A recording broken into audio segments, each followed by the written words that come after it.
So yesterday I was explaining an opening kickoff where the game in Europe, capital T, capital G. Yes. The one that was deciding everything, where people were going nuts, and it was fantastic. And I cannot now wait to find out where Scotland is playing in the cup that the world is chasing after next year, because Flower of Scotland in each of these venues is going to be insane. It's the whole thing, right? Like, it's not just them. There's so many other stories, but like, yeah, I'm I'm just getting wound up, brother. Just getting started. No, I'm super excited. So yesterday I was explaining. So technically we're still an opening kickoff as we bring you in. So yesterday, that match, you literally had to send out signal flares and search parties and try and find people that you like, the bloodhound dogs that could find soccer matches with VPNs or whatever. That's what you had to do to find this match yesterday. Yep.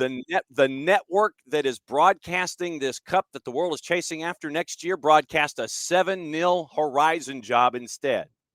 That was on their grid. It was on their secondary channel. It wasn't on their primary channel because of stuff like what we do in the morning.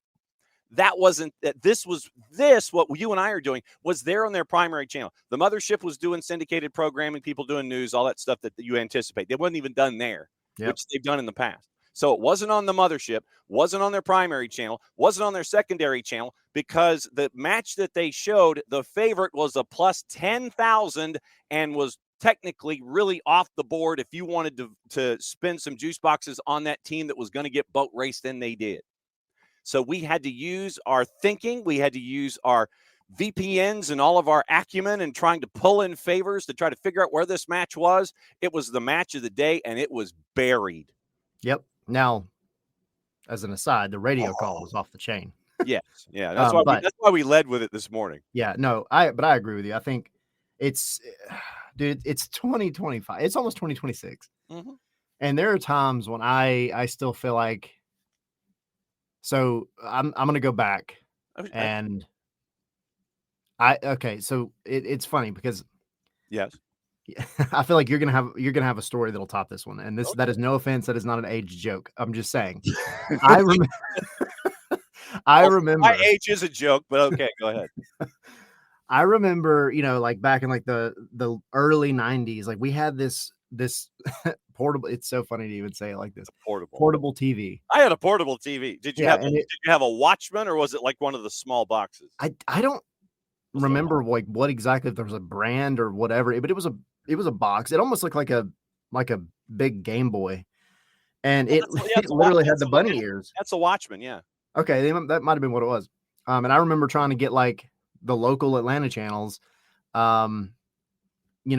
somewhere between here and Greensboro, Georgia, to watch like Pokemon on Friday leaving school. You're probably watching JBF out of Augusta, though.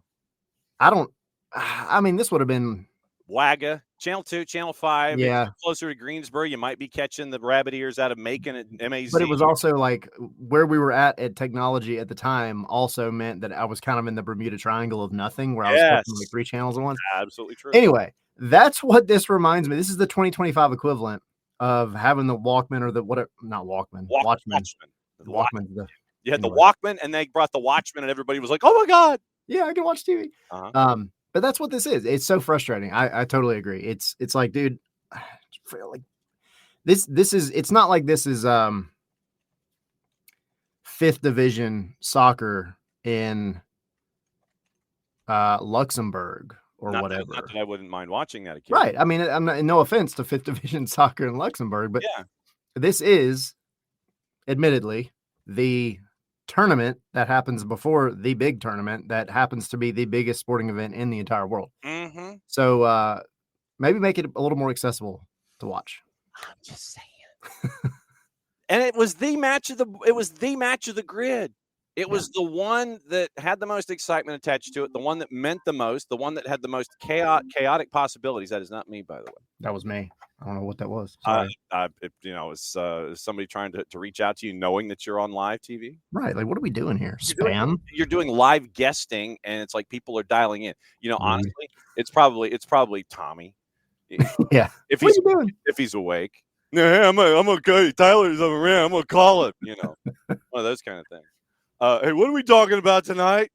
I don't know. What's going on? Not there yet. So you had this match go on yesterday. Once you found it, it was chaos personified, which kind of led us into the rest of the day. You have Scotland with a lead. They're up a man on a second yellow, which turns into a red. So they're up a man. They get the lead. It lasts 3 minutes and 32 seconds as Denmark scores again. And people are sitting there going, are you blanking kidding me with this? And so match is tied. Then Kieran Tierney comes in off the bench, launches a left foot, goes in the net, and then you're up 3-2, match is getting stretched. And you find out, hey, late, Kasper Schmeichel's off his line. You launch from basically midfield. You get it past him, and it's 4-2, and Scotland wins, and an entire country goes upside down. And you had to look to find it. Yep. And it was the dumbest search that you had to have on a day like that yesterday. And that just started the day. That just started it. So Scotland's in.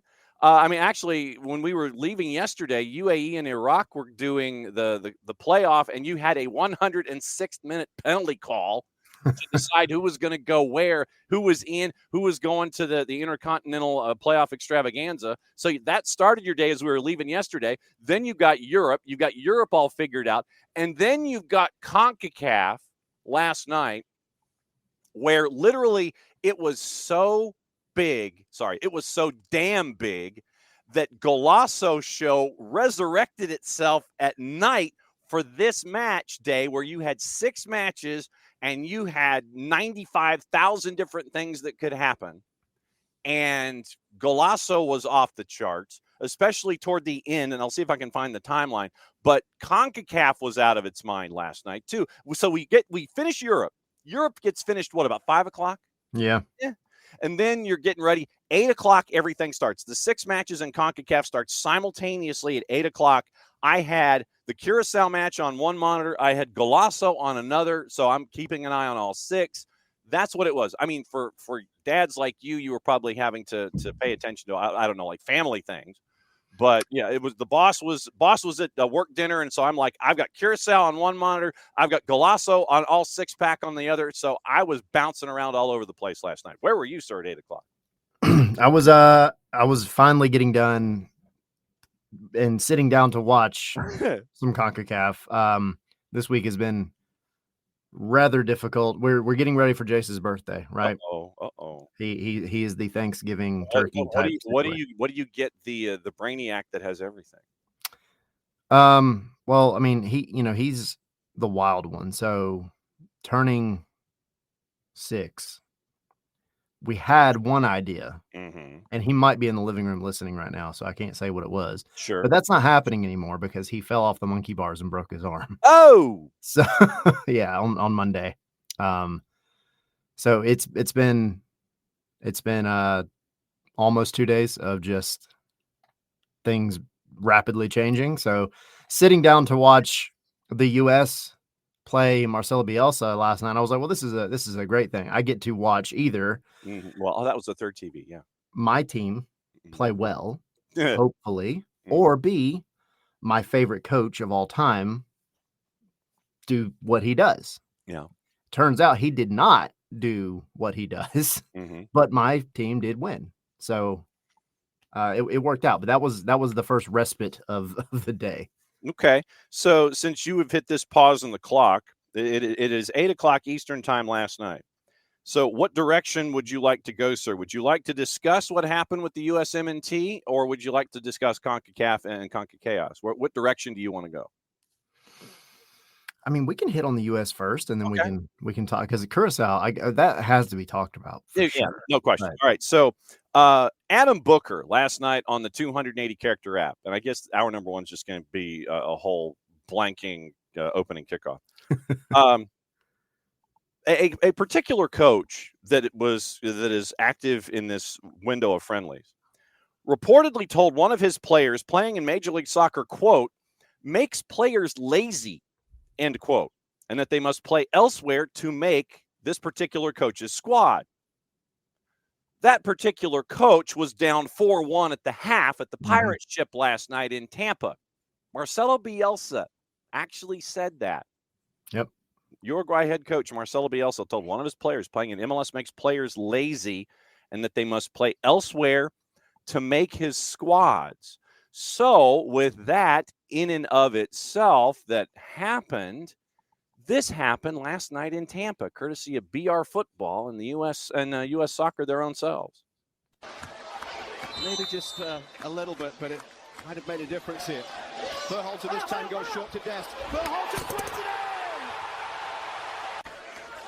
in! Berhalter across to take this.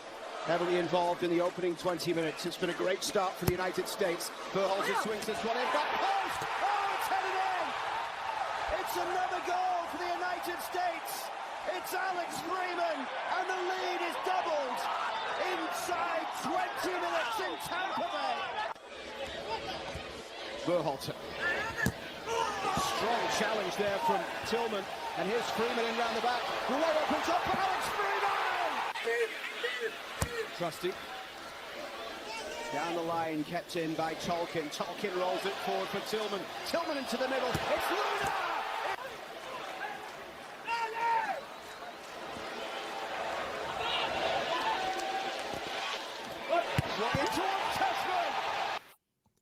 Tanner Tessman of Birmingham, Alabama gets a goal last night. Not one, not two, not three. I feel like I Stone Cold Steve Austin all of a sudden. Not four, 5 on the board, 4 in the first half. You were up 4-0, then an absolute just ridiculous goal made it 4-1 as an by the way in the first 45 minutes. So Marcelo Bielsa and Uruguay got taken out back. I mean, this is where you grab that. This is where Mauricio Pochettino grabbed the switch. Literally, he found something that fell out of a tree in the backyard, took it to the pirate ship on Dale Mabry, brought it into the pirate ship, and just was like, it was whooping stick, man. Mm-hmm. And that's his old mentor. Uh-huh. That's his guy. That's also Tata Martino's guy, to bring it back to Atlanta United. That's also Gabriel Hanze's guy. That's a lot of guys. Like everybody, a lot of folks learned from Bielsa. But last night I'm just wondering at the half if Bielsa thought about bringing back that grenade and opening the door. You know, the one time when the fans were mad at him, they knocked on his door and he brought a live grenade to the door. He's like, "You want to talk?" I'm just wondering if he brought that grenade into the locker room at the half. I mean, sitting on his bucket as he does. Yeah. I don't know. You always kind of wonder, like, what's in that bucket? What do you have going on there, buddy? But no, I mean, I think Will has it right. Belt to ass. Yeah, that was a straight up whooping for sure. I mean, it's exactly what the U.S. needed on the back of the Paraguay game too. Like, these are two really good sides. I mean, Uruguay coach, I mean, take away the Bielsa thing, but like they have really good players.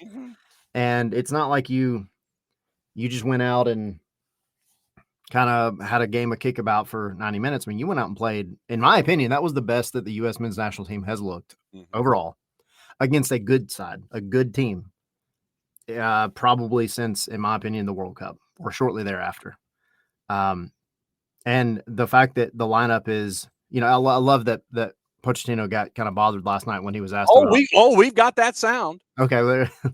You roll it whenever you're ready. Okay. But he essentially, to paraphrase, as you, I think, pull it up, he was just like, what are regular players like, in reference to like, where's McKinney starting? Where's Pulisic? Like all these guys that you normally see.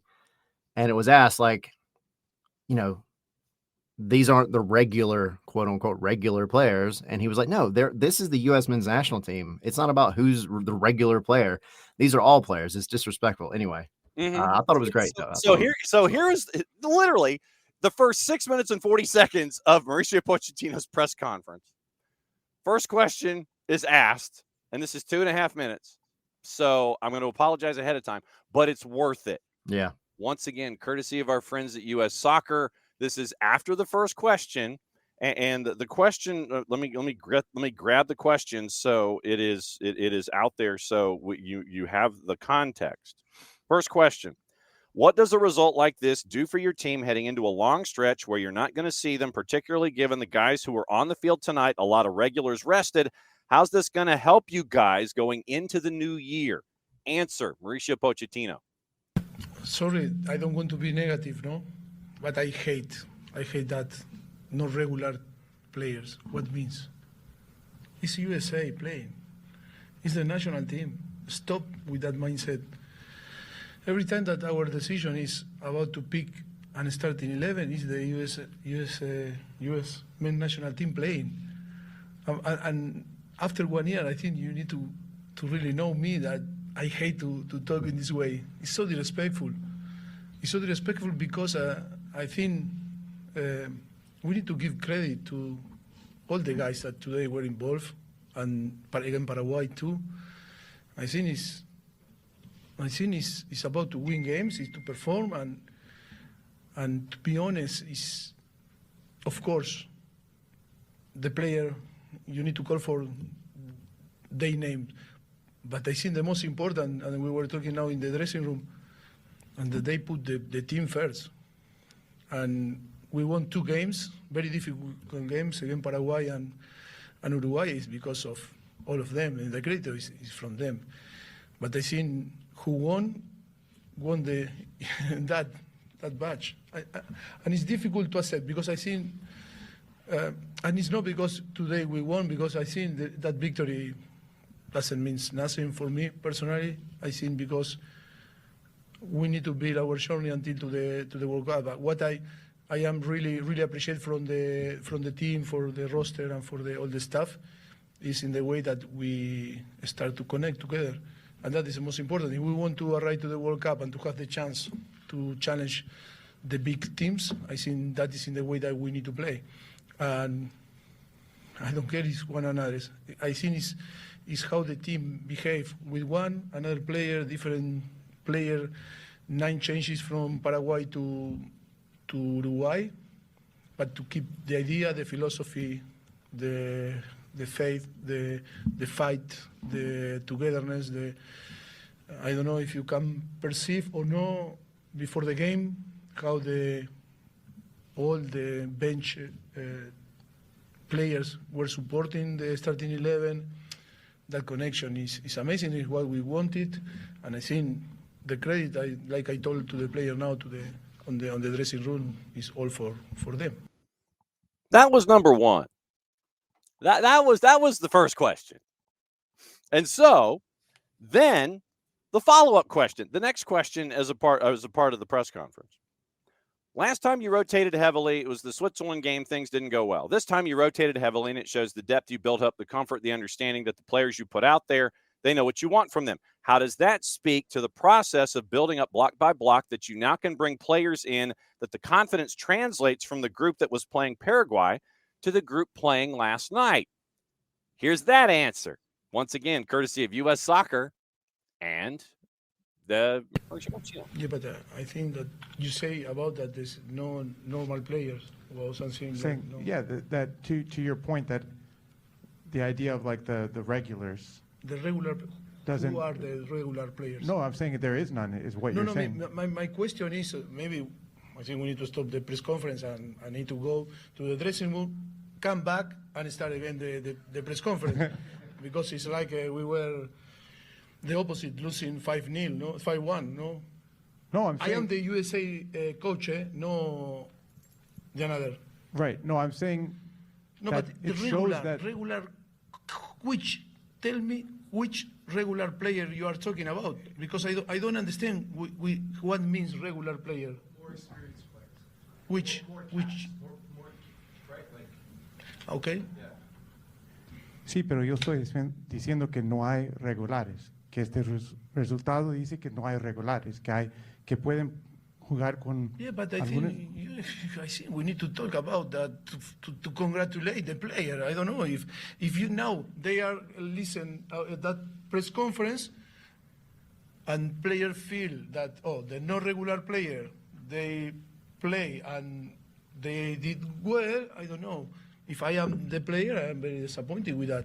If I am and then we are going to ask, things that, to be honest, maybe I am tired and I don't understand the English now, or your English question, because to be honest, very disappointed in the first two questions, because I don't know what do you expect, what I'm going to say when you say no natural players playing today or the another day or in the Gold Cup or I don't know when. Very sad situation. Keep going. He ain't having it no more. I think Mauricio Pochettino's done. He's like, nah. No, this is a group, and so to answer your question, Del, the first question was from Doug McIntyre at FOX. Second question was from Paul Tenorio at The Athletic. So, I figured you might want to take a sip out of the Scarves and Spikes mug before you go in on those two. But yeah, Mauricio Pochettino in about 6 minutes and 40 seconds, he's done. I think, and actually, Ricky kind of really summed up a lot of what I was going to say, but he said that's what you want to hear from a manager. I think this is the kind of discourse that this country's manager has needed to have going back a long time.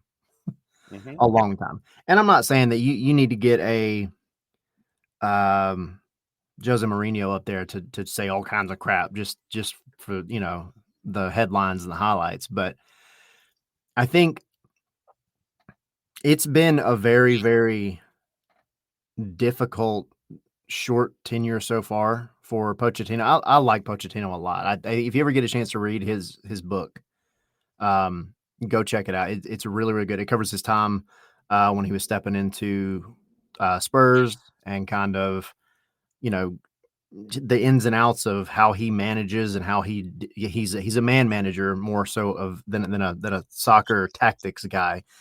And you end up with guys that want to play for him, but you end up with guys that want to play for him because he expects more than what you've probably been giving. And it's very old school kind of mentality. I always go back to the story of how Bielsa, funny enough, found him and first didn't introduce himself to him, but came to his house 3 hours away from where Bielsa was coaching. And his mom and dad, Pochettino's mom and dad, let him in the house at like midnight. Mm-hmm. Pochettino's in his room asleep, and Bielsa, weird, but he says, can I take a look at the boy? And the dad's like, sure, whatever. So they go into his room. He goes, let me see his legs. And so the dad pulls the covers down. They take a look at his legs, and he goes, all right, send him on the train, next week, and we'll start working. And that was his intro to Bielsa. And he ended up taking so much from Marcelo Bielsa in terms of how he's a man manager and how he knows what he wants, and he's going to make it happen come hell or high water. So when you hear these things being said in a press conference where you can look at the translation part of it and say, all right, well, maybe he didn't understand exactly what was being asked, but I don't think that's it. I think really what it comes down to is he's trying to instill a culture that is, you play for the United States men's national team. Mm-hmm. Full stop. Mm-hmm. It is not, you're the Christian Pulisic's, the Weston McKennies, like all these kind of like ones that have been in the typical squad over the past, 4, 5, 6, 7 years. Yeah. If I call you up, I expect you to play at a World Cup level, period. It doesn't matter if you play in Major League Soccer. It doesn't matter if you play in that 5th tier in Luxembourg. If I call you up, it's because I see something and you're a part of the men's national team. Done. I don't care what your name is, and I don't care where you've played before. You're going to come here and you're going to be part of the men's national team, and you're going to be that is going to be your identity. Not, oh, I'm the A team, not the B team. That's that. And it's like, my name is blank and I'm the starting striker for the U.S. men's national team. No, you are the U.S. men's national team. You're a player for it, and you will be at position X. Yeah. And I think it almost kind of is incumbent upon him to come into a press conference, and not that there's anything wrong with the questions. It's just, I think everybody's so accustomed to looking at the men's national team that way that the only way that you can change the culture of it is moments like that where you kind of look at everybody and say, no, what you're saying is crazy. This is how it is. Mm-hmm. Period. Yeah. I like it. He ain't having no more of that stuff, and especially after you put a thumping on your mentor like you did. Yeah. And then everybody's sitting there going, well, about this rotation and not having these guys and having these guys, how's it going to affect not having these guys the next time out when you have these guys here? It's like, no, that is not what we're doing here. It is a universality. It is one deal. Doesn't matter who's here. They're doing the one thing. Doesn't matter who it is. Doesn't matter what the name is on the back. We're talking about the crust on the front. Doesn't matter who, doesn't matter the 40 dudes I'm bringing in. It's the crest on the front, not the name on the back. So yeah, I mean, you look at a guy like, to me, the best example in this particular window is Alex Freeman. Yeah, I mean, you have a guy that but those of us who cover Major League Soccer on a regular basis, 100%, we saw dude in purple, and it's like, well, he's a problem. Yep. And so now it applies to the international stage, and everybody's sitting there going, oh, well, this Alex Freeman person, he seems to be a problem. Well, yeah, we done told y'all that. Yeah, we've been screaming it from the rooftop. It's just like how we talk about with the twos in the academy, and then all of a sudden it's like, hey, look at that guy. He's doing really good for the first team. Yeah, we've been talking about him for 3 years prior to this, but that's okay. Mm-hmm. But no, I mean, I think that's a perfect example. You got a guy that came in 7 months before a World Cup and balled out, and to even get there, obviously, that's a credit to Pochettino and his coaching staff, because when you make these kind of wholesale changes, you're looking at the entire pool of players that you have at your disposal. And he saw something in guys like Alex Freeman, Diego Luna, months back, getting his and real. Where is that dude playing? Right. It's just like, oh, MLS. So I think this is where you want to be. And a lot of people have been admittedly very impatient with Pochettino as he came in. Look, it's one window, but it was a very good window. Mm-hmm. And if you can kind of keep this up, this is the momentum you needed going into 2026, then I think everybody is looking at what could happen in 2026 much more favorably than you probably did 3 or 4 months ago. Yeah. And I'm just kind of like, ugh. And I think you are absolutely correct. I think though the only thing missing is CM Punk yelling Regal and having him wander into the frame. Just Regal just sits there and goes, "War games!" That's what we're missing. That's the only thing that was missing is, "I'll see you at Hal in a Sal." That kind of a thing. But there was that one moment in the press conference where Pochettino puts on the brakes to his soundbite, and you hear him kind of go, and you're like, "Uh-oh." Here we go. You're like, wait a minute, where's he going to go here? But that was the air brake just got pulled in that press conference where you hear Pochettino go, and you're like, whoa, okay. So you have that from last night on one monitor, and then you have the CONCACAF Thunderdome on as many as 7 monitors if you so chose. Yeah, 6 games plus Golasso. And I think I found the timeline. So let me see if I've got everything squared away from last night. So if we start at, let's just start at say 9. So let's start at halftime. Let's start at halftime last night. So 8:57 p.m. At halftime last night in CONCACAF, Panama, Curacao, and Haiti were into the World Cup. Suriname and Jamaica into the Interconfederation playoff. And so then you have Darwin Lam from North Georgia scoring for Guatemala. Everybody's like, wait a second, Guatemala scored. What's all this on the timeline about Darwin Lam? North Georgia representing Guatemala scoring, man. That's what's going on. And then you have, Darwin Lam scoring. So that sends Suriname into the playoff at 9:21, but Suriname was barely holding on with another goal from Guatemala. So then they were out, and Honduras was into the playoff. Jamaica goes off the crossbar. Curacao was in still at the time because that was still a goalless draw. Then Trinidad scored in a dead rubber just to try to create the over on the night for goals scored. Curacao scored, but the goal got taken back. Then you had Joel Campbell trying to score and save Costa Rica's future. And then you had, let's see, Jamaica gets a red card. Jamaica hit the post for the third time. Kendall Waston apparently wanted to fight all of Honduras. Drew Fisher, I don't know what Drew Fisher was thinking, man. Drew Fisher was kind of somewhere in the match that he was calling. They're in spirit. Costa Rica picks up a red card. Suriname scored again.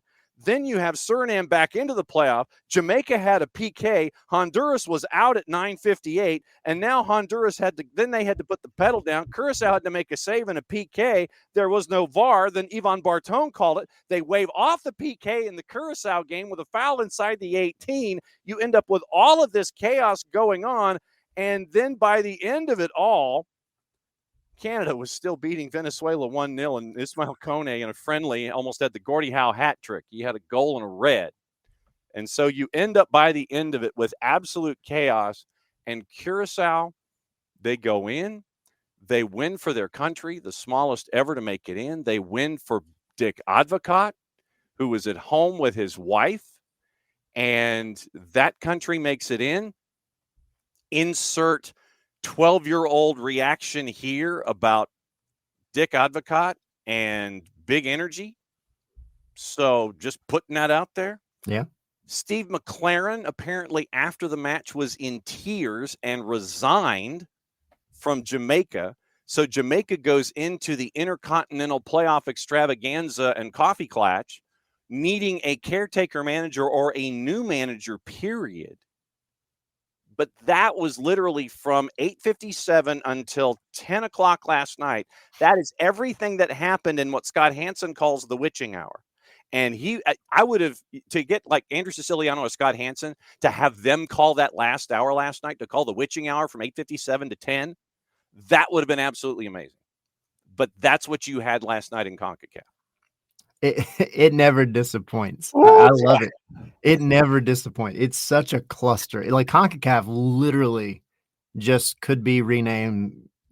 I can't say the full word, but just a cluster of soccer. The cluster letter of the alphabet between E and G. Yeah. Okay. I just, it's so entertaining. And even more so, like you ramp up the stakes, right? Like you ramp up everything when it comes to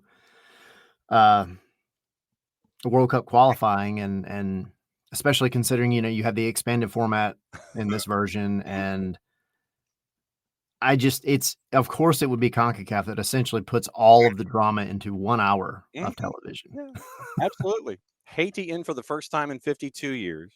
Curacao in for the first time ever.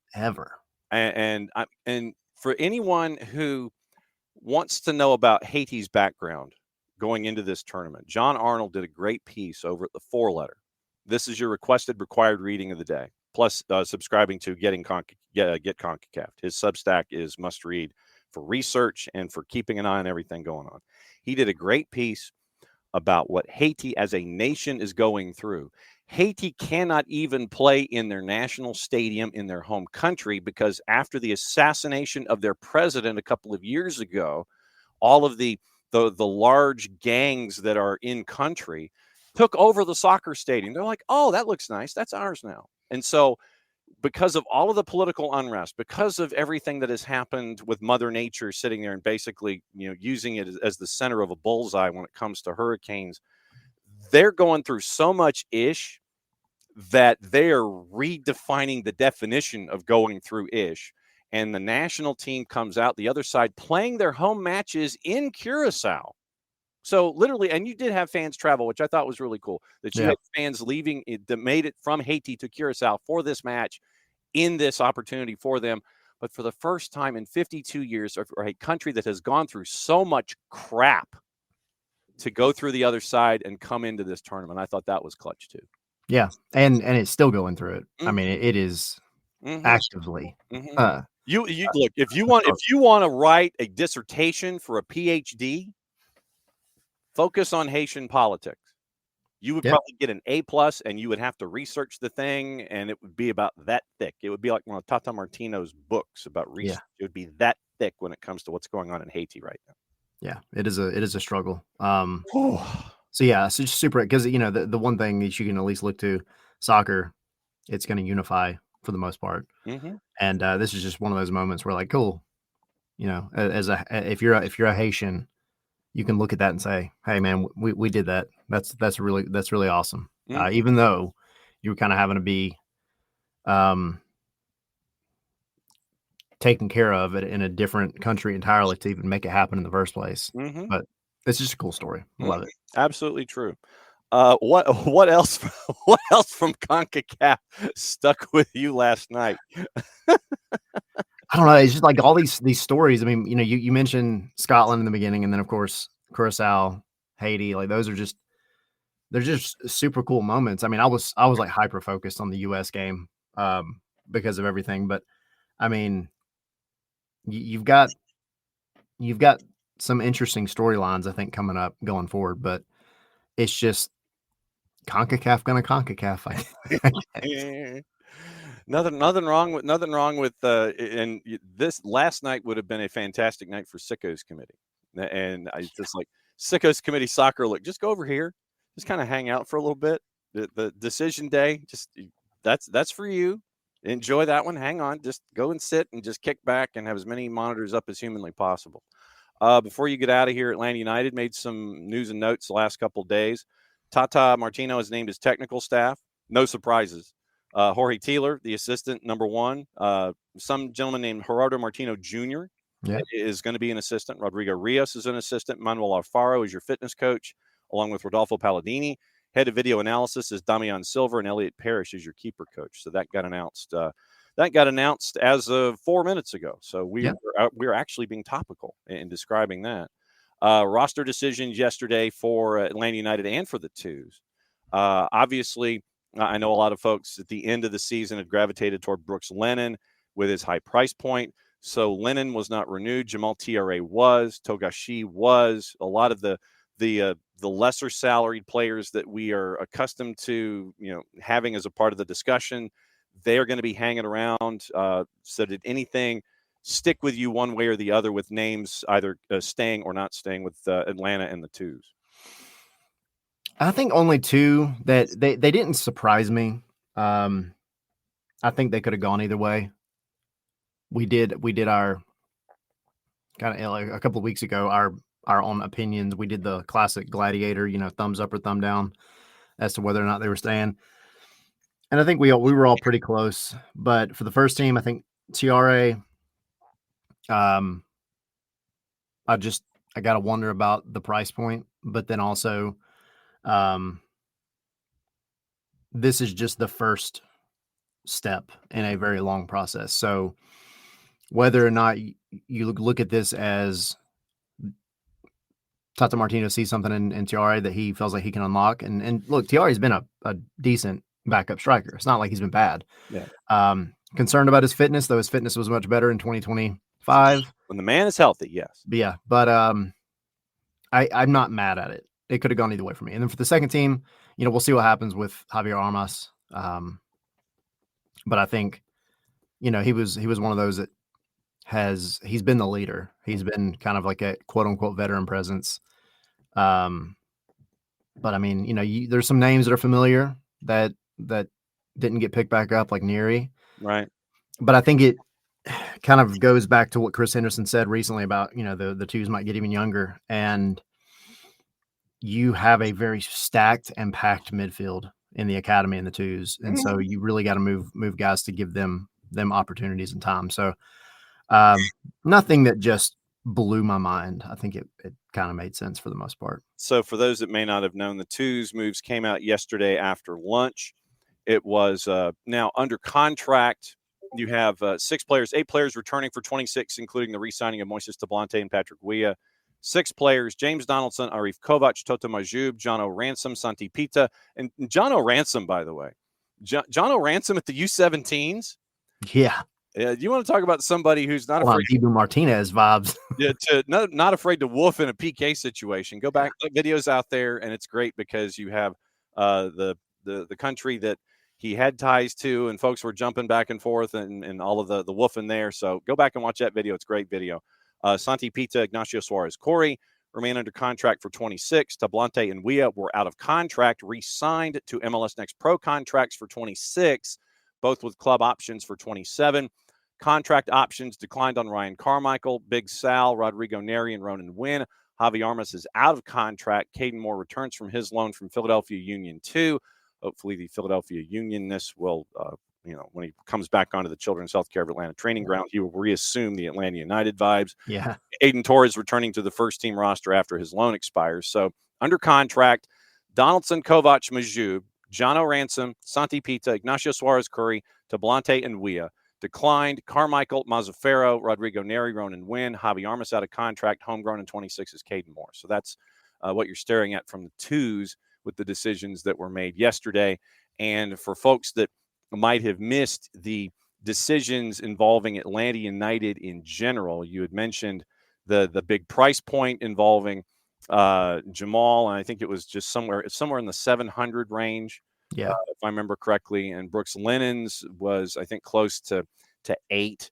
It was somewhere in the mid 7s. So Brooks Lennon, Josh Cohen, Nick Sessick, Leo Afonso, they are not a part right now of the season going forward for Atlanta United. Contract options declined. Afonso, Cohen, Lennon, Ronald Hernandez, Nick Sessick. Atlanta remains in negotiation with Ronald Hernandez. Options exercised. Matt Edwards, Jay Fortune, Jaden Hibbert, Will Riley, Jamal Thierry, Cayman Togashi, Noah Cobb currently on loan with the Rapids, who have until December 15 to exercise a permanent trade option. So 6 exercised, 5 decline. Obviously, Brad retired, so you now have the 1 keeper in Jaden Hibbert, 8 defenders, Amador Baracall, DCQ, Noah Cobb with the caveat, Edwards, Gregerson, Mihai, Caden Moore, 11 in the midfield, Almiron, Alzate, Jay Fortune, Saba, Alexi, Mosqueda, who's technically on loan to Millonarios through the end of the fiscal year, Muyimba, Riley, Sanchez, Sleesh, and Torres. Forwards, Luke, Ashton Gordon, Latte Lot, TRA, and Togashi. So that is where things currently stand with Atlanta United in the twos. That's a lot of information, man. It is. Lots going on. and lots more, or at least, we have the Chris Henderson press conference. So who knows what else will come out from that. But yeah, I mean, lots going on. Yes. And again, these are just the initial steps. There's so much more of an off season to have for Atlanta United. So. And I believe the Chris Henderson presser is supposed to start in about a minute. Is that right? I do believe so, yeah. So Chris Henderson, he will be speaking to the assembled media starting at 10 o'clock. We'll obviously keep an eye on that as we go here on the midweek. Before you depart and continue your second cup of coffee? Yes. And figure out your Thanksgiving birthday presents. Yes. For someone, wow. It's a broken wing and a birthday. Yeah, I mean, it was the radius and the ulna. No. It was good. No. Yeah. No. That's kind of that reminds me of the Cam Scadaboo injury. I can't watch those kinds of things. See, now that's a delicate dance because you have to sit there and go, well, we've got to do well for his birthday, but how much more effort do we put into it because he's got a broken wing? And it's like it's calling an audible entirely, because here's the thing too, though. He's so crazy. He doesn't sit down. Even he broke his arm. I'm like, but you gotta chill out. You can't be running around acting crazy. You fall on it, it's gonna make it worse. He had soccer this week. That's out the window, obviously. Well, why? All he's got to do is just sit there and treat it like Iron Mike Sharp or Dusty Rhodes or something, slinging it around like Mega Man or Iron Man or something. Yeah, I mean that's easy. But no, we gotta adjust. So okay. Because it's like, do we go that little extra mile because he's got the broken arm? Do we sit there and try to make him feel that much better? Is it sit there? Nah, this one's on you. You're going back to your normal level of Thanksgiving, birthday, and Thanksgiving and gifts and things. So that's the dance that parents have to do in this kind of a situation. Yeah. What cup of coffee are you on? Number 2. Okay. So what's going on tonight? We'll have the show at 7. We will be talking about, obviously, whatever comes out in this Chris Henderson press conference and the moves, coaching staff, all the news that's come out over the past couple of days. Gray has a good article up on scarvesandspikes.com about the College Cup, which has some Atlanta United talent in it. So I'll probably chat about that a little bit as well. And yeah, I guess the wild card right now is what Chris says in the next hour. Yes. So we'll see. Yeah, we'll obviously keep an eye on that. Okay, go monitor Chris Henderson. We'll catch up with you soon, my friend. Great to see you. Absolutely. See y'all.